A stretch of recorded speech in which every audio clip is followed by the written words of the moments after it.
Assalamualaikum warahmatullahi wabarakatuh.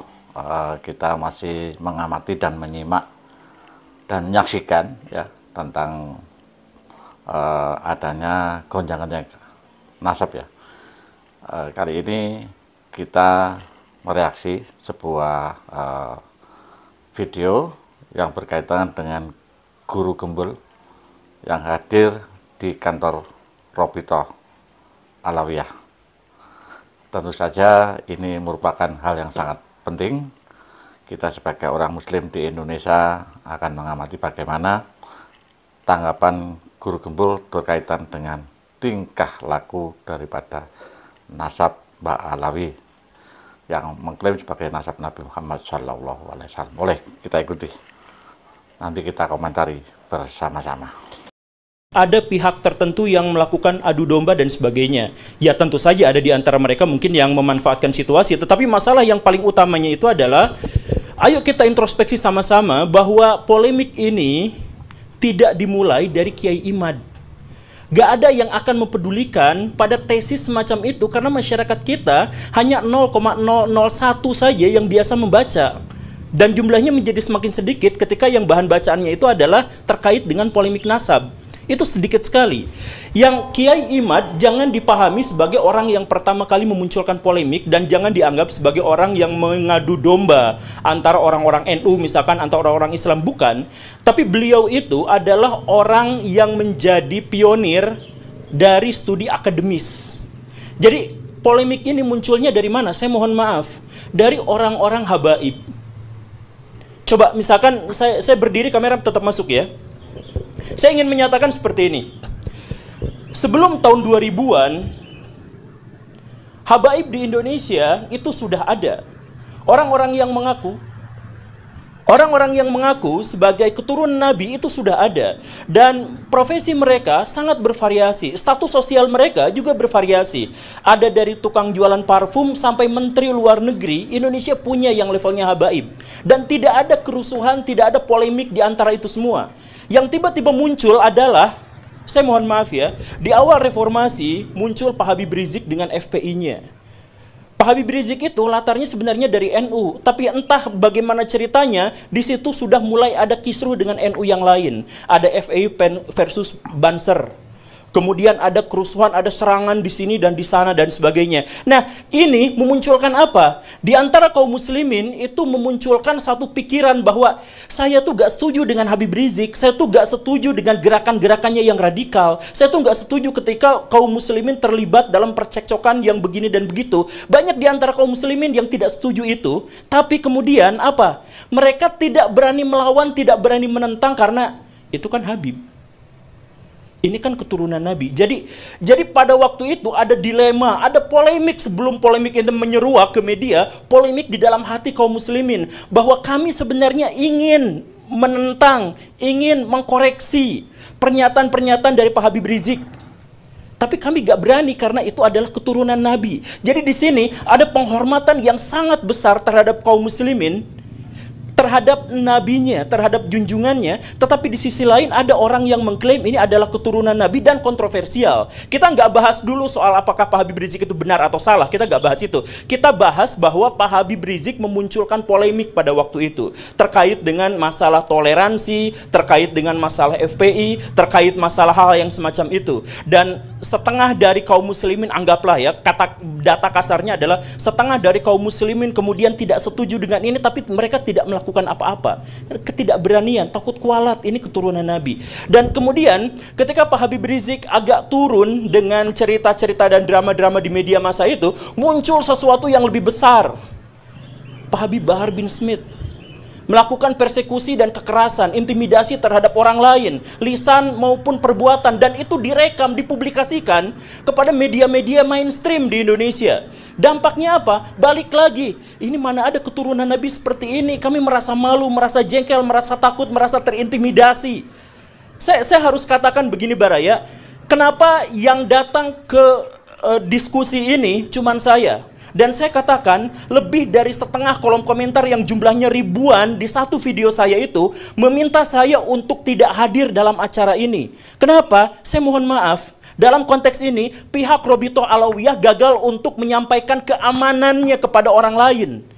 Pihak orang-orang dari kalangan habaib gagal untuk menunjukkan bahwa kami itu baik, rahmatan lil alamin, soleh, tulus, ikhlas, baik hati, siap mentraktir.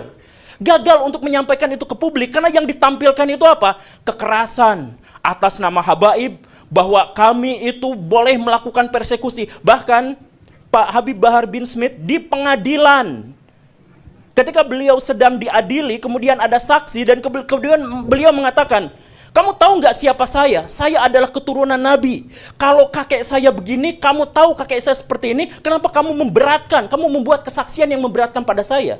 Itu kan sebenarnya menyakiti kaum muslimin.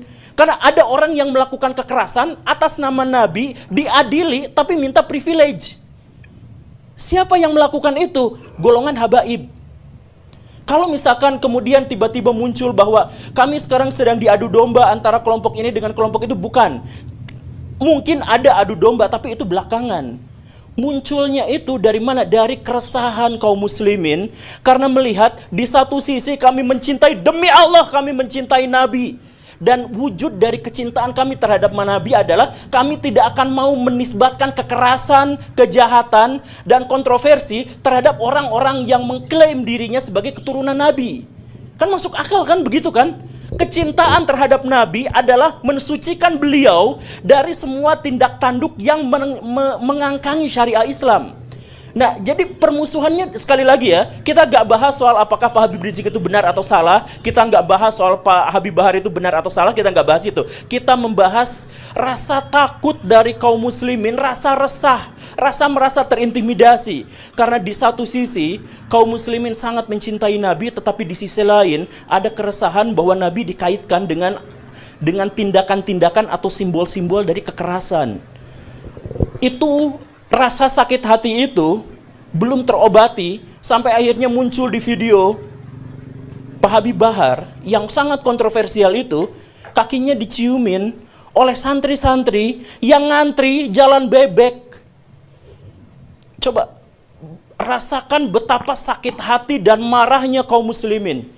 Coba kita misalkan bisa melihat dari berbagai perspektif. Misalkan lihat orang-orang yang biasa orang Islam berdebat dengan orang Kristen, berdebat dengan apa, kan ramai sebenarnya di media sosial. Lihat perdebatan di antara mereka. Dan orang-orang non-muslim bawa-bawa itu. Tuh lihat, buah tidak pernah jatuh jauh dari pohonnya.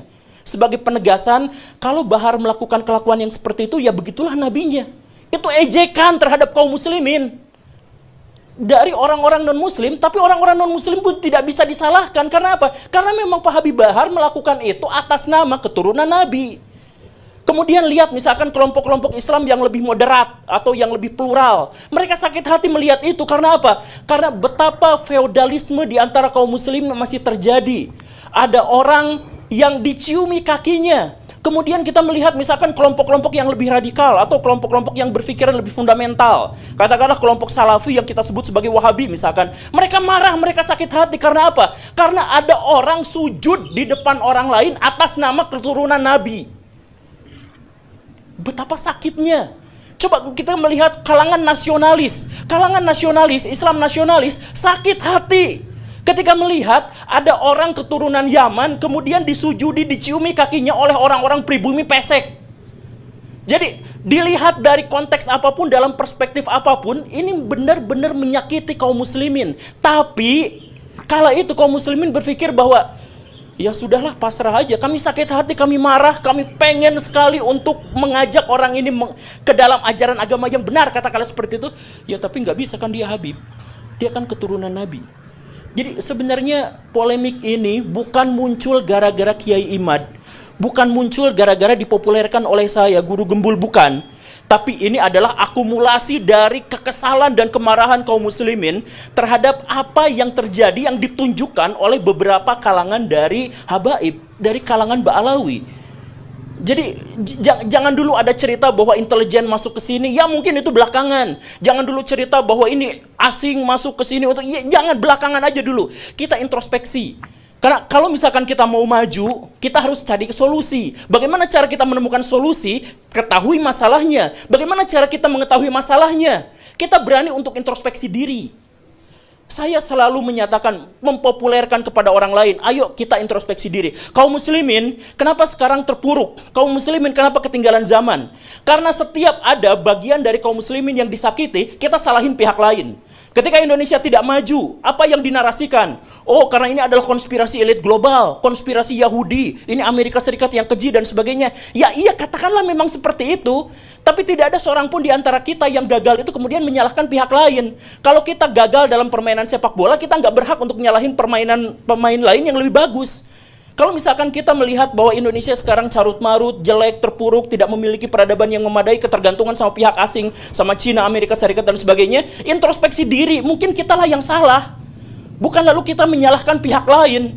Nah, termasuk juga dalam hal ini, Rabithah Alawiyah, kalau misalkan mau berbicara tentang polemik nasab ini, tolong pikirkan jangan, oh ini adalah gara-gara konspirasi, bukan. Ini gara-gara introspeksi aja, saya mohon. Introspeksi aja bahwa di antara kita memang ada orang-orang yang seperti itu.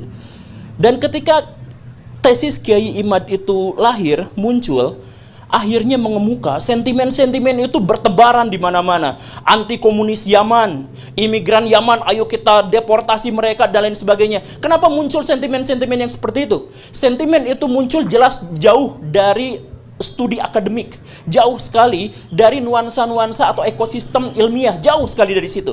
Tapi kenapa? Ya karena sebelumnya bukan masalah nasab yang dituliskan oleh Kiai Imaduddin, bukan. Tapi sebelumnya sudah ada bara dalam sekam yang begitu besarnya, yang akhirnya membuat kaum muslimin ketika ada lecutan sedikit, ada pembukaan, mereka katakan apa? Alhamdulillah ketika saya sekarang mengkritik Habib Bahar, saya tidak akan kualat karena dia bukan keturunan Nabi. Jadi munculnya itu bukan alhamdulillah saya tetap bisa mengagungkan Nabi, saya tetap bisa menganggap Nabi sebagai figur yang ideal, yang kuat, yang bersih, yang baik hati, yang soleh, yang suri, tauladan bagi seluruh manusia. Alhamdulillah, karena ternyata orang-orang yang mengingkari akhlaknya itu bukan keturunan Nabi. Alhamdulillah. Jadi sentimen ini muncul bukan gara-gara Kiai Imad. Kiai Imad hanya membuka keran bahwa ketika mengkritik Pak Habib Rizik, ketika kita mengkritik Pak Habib Bahar, itu tidak apa-apa karena tidak ada hubungannya dengan Nabi. Itu saja. Dan lihat apa yang terjadi setelah itu. Yang terjadi, video-video bertebaran, ditambah lagi video-video yang lain. Misalkan, muncullah video yang kemudian saya juga tampilkan kemarin.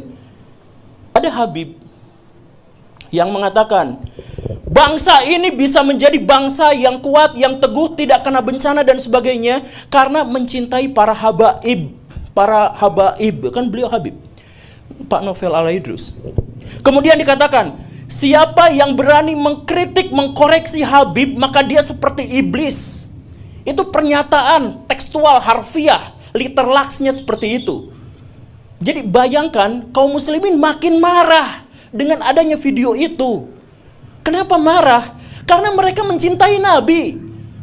Kemarahan itu muncul karena mereka mencintai Nabi, dan di zaman Nabi diketahui secara persis bahwa Nabi tidak pernah anti kritik dan anti koreksi. Setiap ada musyawarah, para sahabat selalu bertanya, "Ya Rasulullah, apakah ini adalah wahyu ilahi atau ini adalah pendapat pribadi?" Kalau pendapat pribadi, ayo kita diskusikan. Dan banyak sekali riwayat-riwayat yang menjelaskan bahkan Nabi mengalah dari orang-orang yang mengkoreksinya. Waktu perang Uhud, kenapa kalah? Karena Nabi punya strategi, dibantah, mendingan gini aja. Yang dijalankan bukan strategi Nabi, tapi adalah strategi para sahabat. Kalah beneran. Dan Nabi pada waktu itu tidak pernah menyalahkan. Demi Allah, tidak menyalahkan para sahabat yang mengusulkan strategi itu. Artinya apa? Ya, Nabi ikut musyawarah itu, Nabi kalah dalam perdebatan dan diskusi itu, kemudian setelah itu, ya sudah dibiarkan, dianggap sebagai bagian dari keputusan bersama. Ketika kalah, Nabi tidak pernah menyalahkan mereka semua. Ini Nabi. Lalu tiba-tiba muncul orang yang mengklaim sebagai keturunan Nabi, tiba-tiba mengatakan kalau ada orang yang mengkoreksi habaib, maka mereka itu adalah iblis atau serupa dengan iblis. Pak Novel Al-Idrus.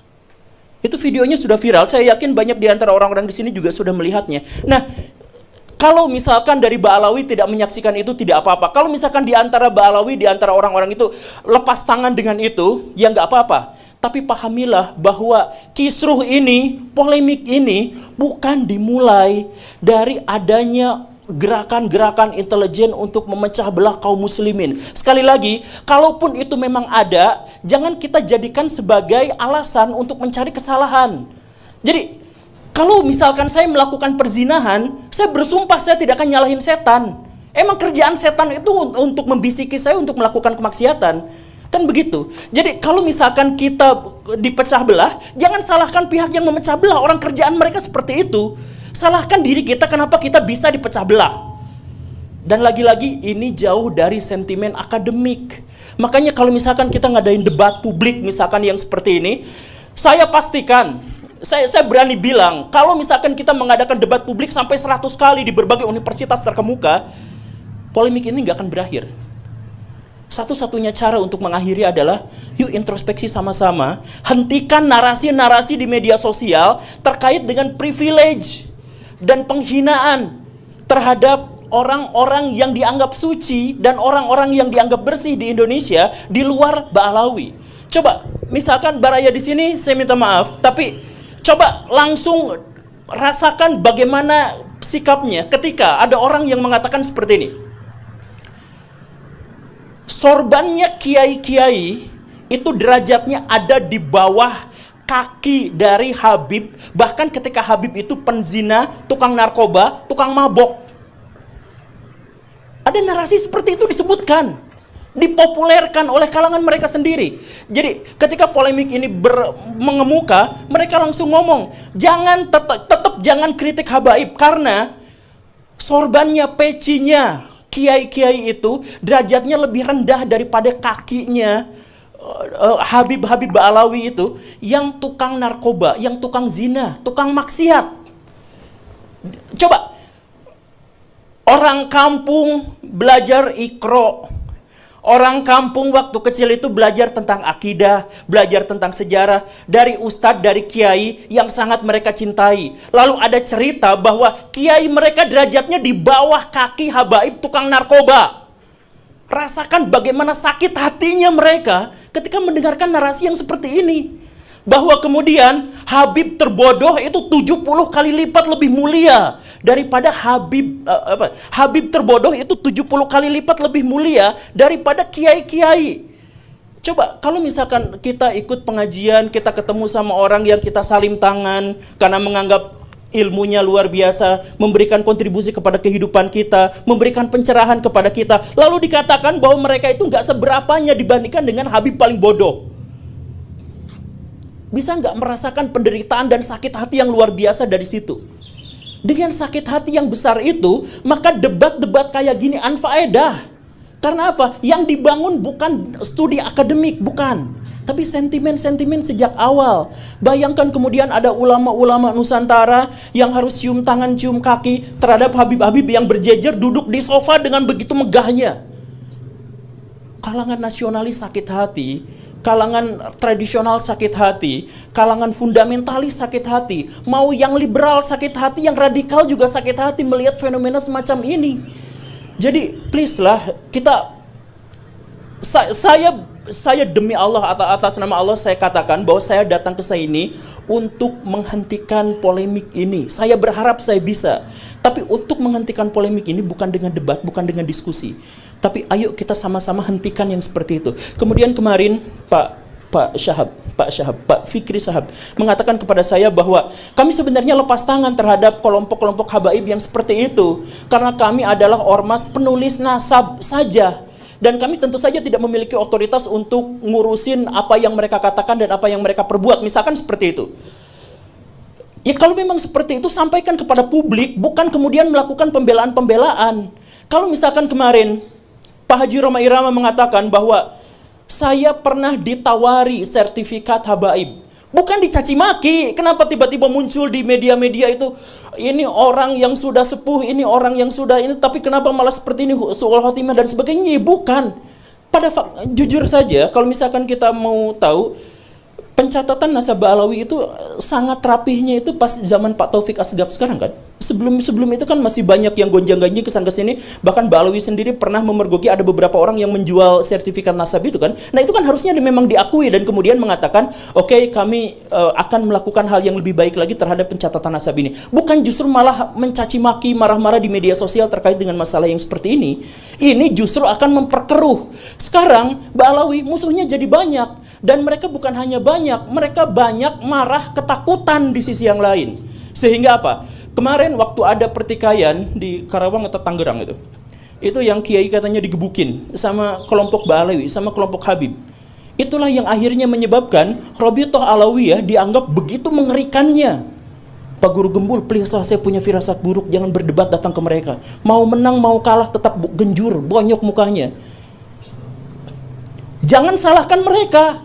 Demi Allah, jangan salahkan orang yang menyarankan itu, karena sudah ada wujudnya. Sudah ada kiai dan banser yang memang digebukin. Sama siapa? Sama habaib.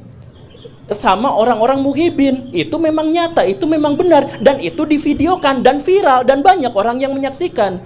Jadi sekali lagi, ketika sekarang Mbak Alawi, ketika habaib di Indonesia itu digonjang-ganjing dengan begitu banyak isu, please introspeksi diri. Dengan cara itulah kita bisa menghentikan polemik. Kita bisa membangun bangsa yang lebih baik, kita bisa membangun peradaban yang lebih besar kalau setiap orang insaf atas apa yang harus dia lakukan dan apa yang selama ini sudah dia lakukan. Saya yakin semuanya baik-baik saja. Ketika saya misalkan datang dan ketemu dengan Gus Wafi secara langsung. Oke, kita sudah mendengarkan dari awal sampai akhir ya tentang bagaimana Guru Gembul bercerita. Tentu saja ini berkaitan dengan apa yang dilakukan oleh para habaib dan Kiai Imad. Yang jelas begini, jadi kalau melihat kesimpulan ini bahwa timbulnya tesis Kiai Imad itu karena adanya perilaku para habaib yang tidak sesuai dengan Rasulullah Sallallahu Alaihi Wasallam, yang mana Nabi yang kita cintai tidak pernah berbuat seperti yang dilakukan oleh para habaib. Sehingga selama ini apa yang dilakukan para habaib menganggap bahwa mereka adalah keturunan Nabi. Kemudian Kiai Imad kok begitu ya keturunan Nabi, maka timbullah sebagai pioner yang membuka keran yang pertama adalah Kiai Imad. Jadi mudah-mudahan saudaraku Habib ya, kita sesama muslim, marilah kita sesuai dengan Guru Gembul, kita introspeksi diri kita. Jadi jangan seperti melepas begitu saja. Kalau habaib yang lain berbicara, itu bukan urusan kita. Nah, mereka adalah satu organisasi Robitoh yang mana harus pada pembinaan, jangan sampai dari anak kecil yang berbicara sepertinya itu sama, ya, doktrinnya sama. Sehingga sekarang mulai terbuka, sehingga masyarakat muslim di Indonesia khususnya itu sudah mulai meledak, ya, mulai meledak akan berani untuk memberani. Oke, terima kasih. Assalamualaikum warahmatullahi wabarakatuh.